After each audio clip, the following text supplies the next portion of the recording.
Amparaka amby 7 indray ireo olona voatily fa mitondra ny tsimokaretina coronavirus eto Madagasikara raha nambaran'ny profesora Daniel Vroltiny. Tafiakatra 3,900 noho izany ny isan'ireo olona fantatra fa mitondra ny tsimokaretina hatramin'ny idiran'ity valanaretina ity teto Madagasikara.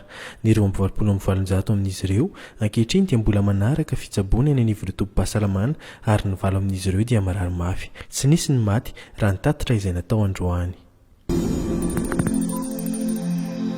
Nambara ministry ny fanabeazana sy ny fampianarana teknika sy arakasa mpisolotoerana ilay Beatrice fa misy ny fanadihadiana izay ataon'ny Bianco sy ny IGE makasika ilay raharaha vatomamy mitetina 7 tapitrisa teo anivon'ny ministera izay tantaniny amin'izao fotoana izao.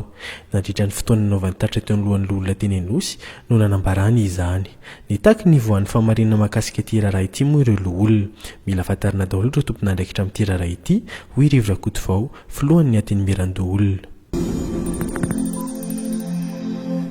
Tranombarotra mpanamboatra sigara iray tsy Ambohimanambola no may io marainan'ny alakamisy io.